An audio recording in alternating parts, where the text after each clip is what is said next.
On this beautiful Saturday morning, I'd like you to accompany me to Kasarani along Thika Road. Uh, you'll see this beautiful country called Kenya through our short trip as we go to my guest for today, who is waiting for us for our interactive interview. Enjoy. I have just arrived at the home of my guest for today. Her name is Virginia Wangari Mohodhia. She's a person I hold so dear. And I'm hoping you enjoy our interview and welcome. Hello viewers, thank you for joining us today. My name is Nandya, reporting for TBC INTV. Today I'm at Kasarani Seasons, and our topic for today is living with health condition. We're going to break barriers whereby there are things which we do not talk about, we do not understand as family members, as those living with the condition. I'm hoping that today's interview and interaction will help us learn more on how to handle, how to care, how to understand. Thank you so much. So tell me, who is Virginia Wangari? Tell our viewers. Virginia Wangari Mohodhia is first of all your sister. Yeah. But I go by the name Virginia Wangari. Virginia Mohodhia, sorry. In my workplace. Personally, my family, I'm certain you'll call me Wangari. I am an administrator with a leading breakfast cereal manufacturer in the country. I am also a member of Spina Bifida and Hydrocephalus Association of Kenya, which is why I know we're having this interaction today. I am a very emotionally intelligent person that is drawn from my experience of being a sick person, or rather having to live with multiple conditions. Yeah, and thank you for having me. So, Virginia Wangari, how was it growing up? Well, I had a relatively fair childhood. I grew up like any other child, playing. I loved climbing trees. I loved running. I used to do short races in high school up to Form 2. I never thought I would be where I am now. I live with acquired hydrocephalus, having acquired it as a teenager. And I'm also what is called vision dependent, which is a device that the doctors put in to help me manage the same. Virginia, you've just said acquired. Is there a different type of hydrocephalus? Yes, there are actually two types of hydrocephalus. There's acquired and there's congenital. Congenital is where the child is born with it at birth, and it's presented with a bulging head at birth. That I'm not a medic, but yes, there are two types. There's congenital where the child is born with, and there's acquired like mine where I was born without it, but I later developed it in life. Oh, okay, and I believe you're with your parents when you're in hospital. Yes, I was. How did they take the news? It was devastating. To have your child who's normal, leading a normal life, and all of a sudden, bam, out of the blues, you're told they're sick, they have a disorder that has to be managed, not treated. I feel sometimes I wonder what our parents' thought process was, because it must be devastating to have your firstborn, diagnosed with such. So not easy. Yeah. And I can imagine you in high school. You're this jovial child, you play, you're in sports club and all, and here you are, you've been diagnosed with hydrocephalus. How did that change your life in high school and as a youth? One day when I was in Form 3, I woke up and I had a very bad headache. Actually, backache, sorry. It developed towards the afternoon. I remember around lunchtime when I told my friends, hey, I'm having a backache, and we really made fun out of it. Mm-hmm. But quickly, within 2-3 days, it was quite debilitating. The pain was debilitating, and I was now having a headache, And so I went to the school dispensary. I remember the doctor wrote RHF with a question mark, and I thought, God, let me not have this, because I had a classmate who had it and it was not pretty. So I was given some painkillers, and then I was referred to the district hospital. I saw the doctor who referred me to a neurosurgeon, and he told the matron at the school to make sure I go home immediately. So I was able to go home the same day, but instead of, you can imagine in 2003 someone being told to go to KNH. I mean, and there are all these stories about KNH, and the delays that patients have to go through before they get attended to. So we did not go to KNH with my parents. Instead, we saw a family doctor who examined me, and because I was just primarily complaining of a headache, nothing else, and the backache by now had stopped, I must say. I was just given painkillers, just go home, you're going to be fine.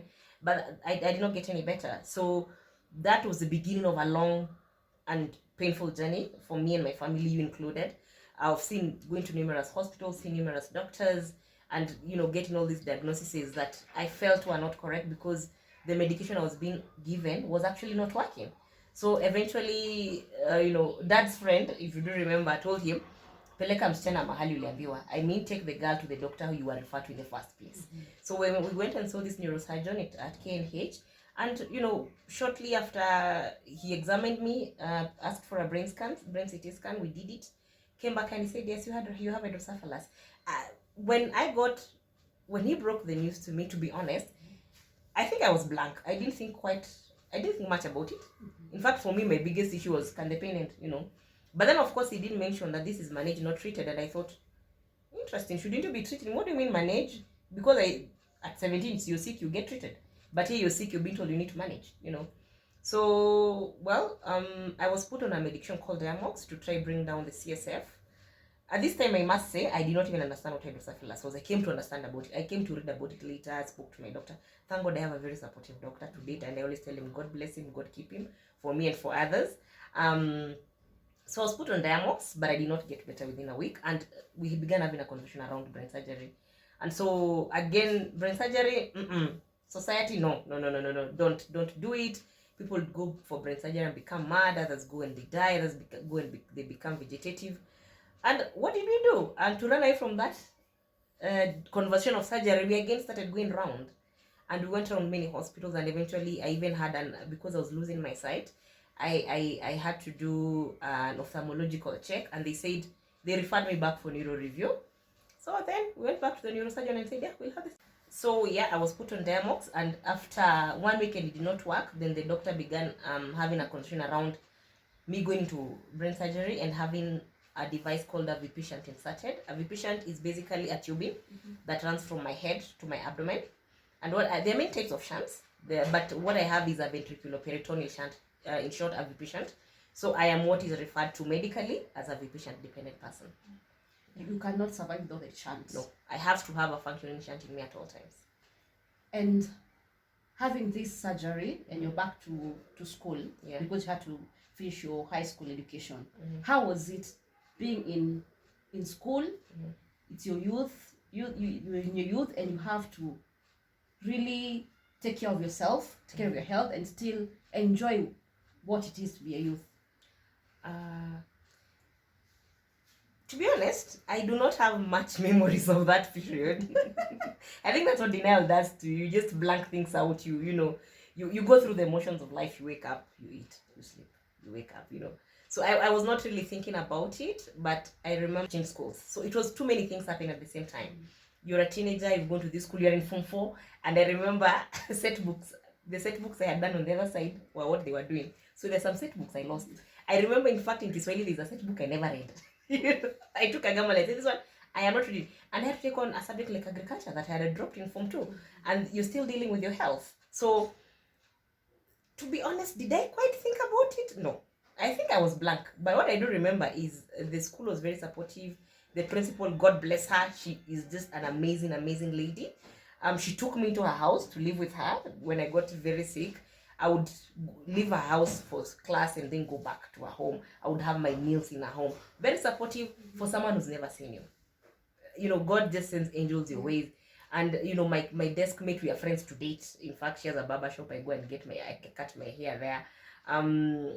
There's so many people. I wish I could mention them by names, but I will not. But the school I finished my fourth form in was just simply amazing. Like I said, back to being sick, I did not quite think much about it. After fourth form, what did I do? I began drinking. I drank all the alcohol I could. I remember I would see a beer truck and it would tell me, Wangare come, and I would go. But all this was to run away from hydrocephalus. And, and I guess it got to a point in 2007 and I realized, you know what? It's not going away. It is not going away. It is part of me. I need to embrace it. That is when I realized, 2007 is when I realized it does not define me. I define it. It does not make me a victim. In fact, I call myself a hydro warrior. Yes. So here you are, you're done with high school, college, and now you're a career woman. You want to look for for your job. How was it when you went for the job search?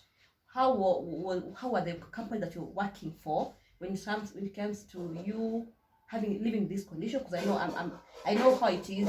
Maybe you have to ask for some sick off days. At times maybe you're not able to perform like you expected to perform. So how was it in the career life with the condition? To be honest, God just works in amazing ways. I remember, but being sick, or rather getting hydrocephalus, really altered my life in more ways than one. I ended up doing a career that I never even knew existed. I do administration, I do HR admin. I find it very fulfilling because I work with people. What happened is during the time of denial is when I did a course in computer engineering, and I actually got a distinction, but I've never practiced it. After I accepted myself, I realized people are beautiful, and every time I see someone, I'm thinking, what's your story? Because when you look at me, you cannot tell I have a condition. True. I actually have more than hydrocephalus, but I'll perhaps mention towards the end. I have more than hydrocephalus. Hydrocephalus did not come alone. It came with a couple of other conditions. Actually, most of them are disorders because they're conditions I will live with until I leave this earth. So that really changed my perception about career. What I do currently is very fulfilling, and God has been amazing. I have had amazing bosses all through. The companies I work for have been very supportive. Yes, I do take time off. Sometimes I can get very sick, and I get very sick very quickly.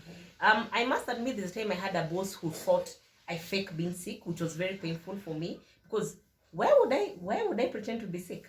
Yes, people do, but personally, why would I pretend to be sick? That was a very difficult time for me. Having a senior manager think you lie, and especially because I have a very high threshold for pain. So, and once I go past it, then I dip very quickly. So many people wonder, wait, you were okay, you were smiling, now you're crying. Aren't you just looking for time off? But that luckily happened a couple of years ago. Since then, God has been faithful. He's given me very good managers and a supportive company. Yeah. Okay. You've mentioned that you have other conditions apart from hydrocephalus. Kindly tell us more about the other conditions that you have. All right. Hydrocephalus did not come alone. I usually say it came with the whole family. Other than hydrocephalus and me being on a shunt, in 2008, I began staggering but no pain, except a dull thudding headache, and it would get worse so long as I remained vertical. My neurosurgeon requested for a CT scan that showed a dislocated shunt. And initially, when I saw that the findings on the CT scan, I thought, I'm not going to theater. I'm not ready. But luckily, when I went to see the doctor the next day, he said, what had happened this time? You remember I mentioned that my shunt migrated when I was in Form 4. That time, it came down, right? And it had to be removed and a new one put in on my left side in August of the same year. This time, it went up. Yeah. So what happened is when it went up, it got more deeply engorged in my brain ventricles. So it does something called overdraining. As a result of the overdraining, I have what is called slit ventricle syndrome. So that is within hydrocephalus. Away from that, because of trauma to the brain during the surgeries, I have peripheral neuropathy, which is a disorder of the nervous system on my left. So my left side is ideally weaker. I'm certain even in interactions you've seen, I don't lift much. I am a bit limited physically. I also developed trigeminal neuralgia in 2014. That's very painful on my right. In 2013, again, I was diagnosed with polycystic ovarian syndrome, which is a whole different thing altogether. Most recently, I also suffer very bad gastritis because the moment you have a foreign thing put in your body is bound to fight it. And so because to treat the flare-ups, I go on to something called non-steroidal anti-inflammatory drugs, and unfortunately, they've caused me gastritis. And since I'll always be on NSAIDs I am always on NSAIDs, every so often, then I always have to do the gastritis. But luckily right now it's under control. And then most recently as the last 2 weeks, I was diagnosed with arthritis stage 2. Wow. And how do you manage to still have this smile on your face and you're all vibrant, yet you still need to handle and maybe take care of your health? Good question. That I'm asked many times. There's something I usually say: you do not know how strong you are until strong. You do not know how strong you are until strong is the only option you have. And I think I am at that point in life. Yes, I can be in a lot of pain. The pain can actually be debilitating. To to a point that sometimes I can't even speak and I have to write everything down, you know. But I have also learned to be very grateful for the small things in life. I look at life very differently. My doctor usually says I look at life from a different shade. So what perhaps someone else will take for granted, I don't. I'm so grateful to be alive. Being sick has been a blessing, as much as many people do not understand how I can say that. But being sick has been a blessing. It's made me see the beauty in people. It's brought me very close to God. I have a very personal relationship with God. We talk. Usually we talk. I say I'm his downstairs neighbor and I'm always knocking and say, hey, you know. But above all, when I got my children, I have two amazing girls, Eunice's. When I got my children, I told God, you've given me kids, give me life to see them. But it's painful. My pain points in the journey was recently this year I was very sick and my kids asked me, Mama, are you going to die? That for me is the most difficult thing I've ever had to endure. I still tear up thinking about that conversation. And seeing them always afraid, seeing them with all these questions to God, like the elder one is always asking God, out of all the mothers, you just have to choose my mom, and she asks, why do all these things have to happen to my mom, and so we constantly have a conversation around, yes, I'm sick, yes, I have all these conditions, but we still have a lot to be grateful for. So it's not easy, but the one thing that I advocate for is acceptance. I usually say two things make a difference in any diagnosis: acceptance and a good support system. I also have a very good support system that you're part of. When I'm sick, you guys let me be sick. When I'm okay, let's have the party, Yeah. And how you've talked about your children? Mm-hmm. How or when did you realize that yes, I need to tell them about this condition, so that at least they're able to, when they see you in pain, when they see you in a certain way, they're able to understand that mom is at this point, so you need to handle her this way. And how easy was it? It's not easy. It's never easy telling your children that you're sick, huh?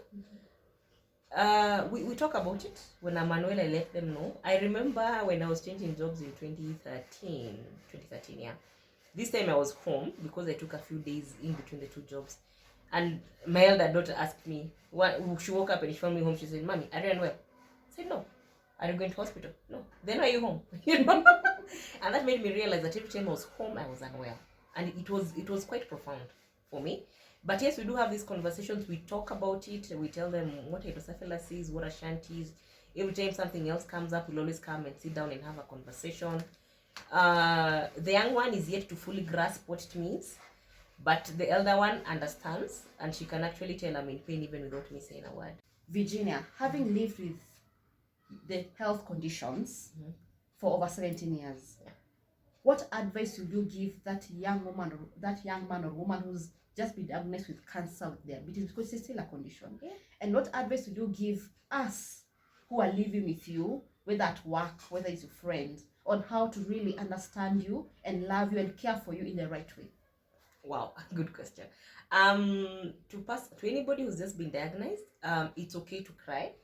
It's okay to mourn losing good health.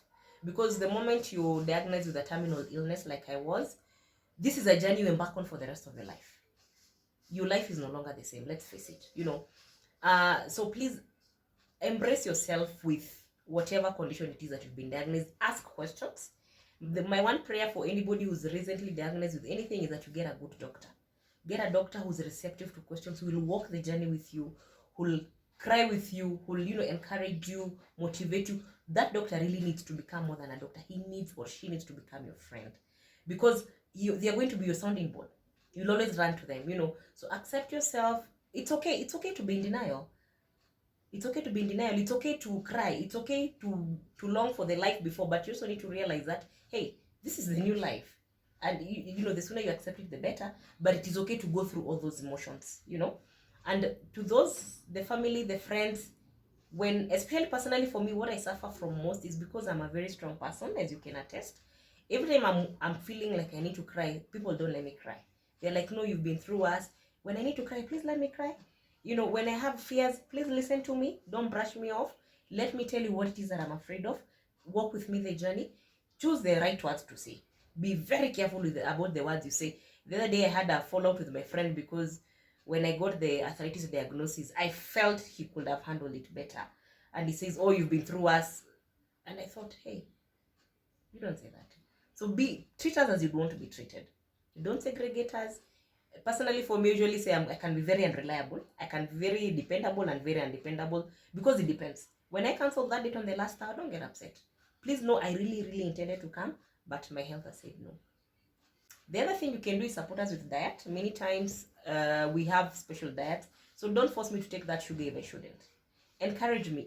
If you're part of my immediate family, maybe perhaps you can help adopt the diet that I'm supposed to be on. That will help me more than have my meals made separately. Go with me to the doctor's appointments, ask questions, just walk the journey with me. Just walk the journey with me. And above all, be guided by do to me as you don't done to you.